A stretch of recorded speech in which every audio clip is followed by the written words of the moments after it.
Welcome back, everyone. Very important organization in our community, Saratoga Bridges, for the better part of 65 years, has been helping people in our communities with developmental disabilities. And joining me today are two of the key figures in this organization, Valerie Muratori, who is the Executive Director, and Pam Polisek, who is the Assistant Director of Communications. Welcome to both of you. It's very nice to have you here. It's so hard. I'm so used to doing these things in person. Really appreciate you joining us. Val, I'm going to start with you. I've been doing a lot of interviews with not-for-profit organizations and organizations in the community that are helping those a lot less fortunate than we are.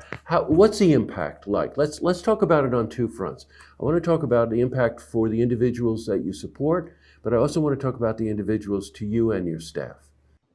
Absolutely. So, this has been a really huge change in what we do on a day-to-day basis. And historically, we support about 800 individuals.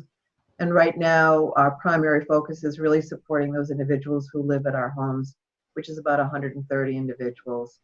That being said, we're trying to still keep in touch with those individuals who live home with their parents or their family members, and we have about 106 individuals who no longer are able to get day services from us. So we're trying to keep in touch with those individuals and their families to find out what they need. Are they doing okay? How can we help them during this time period? But one of our primary focuses is making sure that those individuals who are living in our 19 homes and in our apartments are being offered opportunities to stay safe, stay healthy during this extremely challenging time, where we want to make sure that individuals are impacted by the virus as possible. So it has dramatically impacted what we're doing. We have normally we would have 500 employees working, most of our employees working remotely. We have deployed all of our day staff into the homes and are acting as supporters during the day and also integrating and providing residential services. So we had to make some significant changes very, very quickly. From the standpoint of a financial perspective, our day program was about 50%, between 45 and 50% of our budget. And right now, we are working with the state of New York to come up with creative ways of providing that service in the homes, but it will be a significant reduction in the revenue that we normally would be receiving during these months. So we're now in week 5 of being closed in our day program. So that's a huge cash flow issue from our perspective. Boy, I know. Pam, when we have been over there, we were doing some video work, and what really touched me was just the dedication of the staff. Now, as I understand it, none of the individuals that you support have tested positive for the virus, but one of the staff members has. How is the staff holding up, Pam? Well, it's true. It's a big change, but they certainly have risen to the occasion. We're really blessed to have dedicated, devoted people that care tremendously about each other and about the people we support and the families that make up their circles. So, as Val mentioned, we implemented all of the day staff that are working in the homes. So a lot of them are working with people they may work with no matter if they came into their day program, which is keeping that bond and that relationship stable, which a lot of our individuals like routine, they like structure, they like their normal schedule. So seeing a friendly face, a familiar face, has been really advantageous to that. But the stress that all of us are facing is just compounded by a lot of uncertainty. But thankfully, every day that goes by that we don't have anyone that's been tested positive within our program is a good day. And we're doing all of the necessary medical precautions about letting people even come into the home.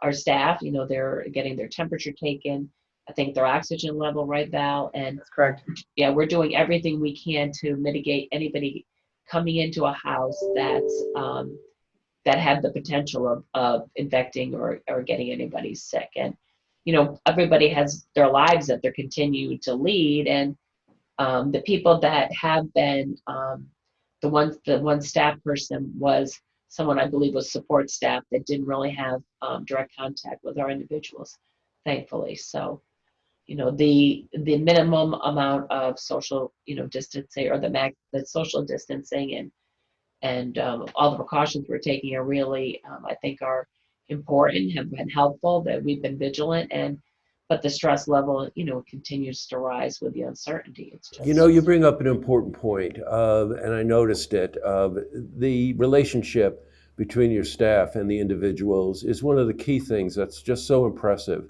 I just remember it clearly. Now, I don't know which of you to direct this question to, but so jump in. But when I talk to Ray Agnew, for instance, at Glens Falls Hospital, protective equipment seems to be a challenge. How are you doing with providing PPE, protective equipment, for your staff? Do you have enough? Right now, we are actually, I spend a lot of time knocking on wood because every day we look at our inventory, and we've been fortunate that we've had companies step up and help us with protective equipment. Most recently, Global Foundries has donated surgical masks to us. We are also able to, we've been able to purchase equipment, and so we're in a situation right now where we probably have these are all new terms to us, Jesse, that we probably would never have used. Our burn rate now is, we figure we use about 2,000 surgical masks a week, and we have on hand close to 8,000. So we figure we have about 4 weeks, and then we'll be looking to purchase more surgical masks. We also have 5,000 of the N95s that we are keeping in the inventory if and when we have a confirmed case. So we've structured the use of our PPE equipment based on where high when and if we have those high needs situations where somebody is going to need to be supported in a different situation once they've been have a confirmed diagnosis. We have also put, we have the gowns, we have the masks, the face masks that we are not using yet. Again, we have them in inventory preparing for that situation where if and when we need it to support an individual who has been confirmed. So the bigger piece is we're like everybody else in finding this equipment and these supplies are very expensive. I didn't know what an N95 mask was up until 4 weeks ago. And so every week the price changes on the purchasing. So we are assuming that we're going to spend about $50,000 on PPE supplies through this experience, with the intent that at some point there will be a flattening of the curve, and we'll have, we won't need to have so much on site. Boy, you're right. We're using terms we never used before, right? I didn't know what an N95 was, or flattening the curve, of course, is the other term you hear. Hey, Pam, springtime is usually fundraising time. Correct. And you're going out there and, you're either having fundraising events and the like. Just really, this is a time to let all of the viewers know what they can do to help. The one thing that we have the hashtag We Are Essential, because I do want the public and the greater community to know that that our individual staff members are essential workers, and they're not they don't get the recognition they deserve. I think that what they do is amazing every day. The dedication, devotion, as I mentioned, is inspiring. It inspires me every day, and I know it inspires the rest of our management team to see how much compassion and care they provide. We established a COVID relief fund to help support those PPE equipment items. The other item that we're spending an inordinate amount of money on is cleaning supplies, to make sure that our everything is cleaned, again and again and again. The protocol has been pretty stringent with that, and we're meeting that need. And then, a couple of the other things that have come out of it is that, if people want to even give a financial contribution for a gift card where we can purchase arts and crafts and recreational equipment for our individuals to keep them busy and happy and motivated at home. And then, as you mentioned, the springtime, so we want to get them at least in their own homes, outside walking a little bit to keep them active. And but we've established a donate now button on our front page of our homepage, which is saratogabridges.org. And so those kind of dollars are really essential to us, as Val mentioned. The bottom line on all this is unforeseen, dollars that were not anticipated, whether it was, our suspension of our day program or just all of this extra equipment is really a tremendous hit on an agency, or all agencies, but particularly, ones that have to operate no matter what. And that's what we do. Our individuals show up, our staff show up, and they go to work, and they do what they have to do to make it a better life for the people we support. The emphasis, so much of what you just said, a lot of companies that, but so much of what you do just enhances the value and just the overall sense of what someone's life should be like. I've seen it firsthand, and this is the time, we hear the phrase shelter in place a lot. Think about what it's like for somebody with developmental disability, what that sheltering is like for them. And between the 19 homes and the 12 apartments, it's time for us to really step up and help if we can. Just so that your web address is on the bottom of the page so people can reach you, and I encourage people to go to the website, find out what we can do to be able to help you continue.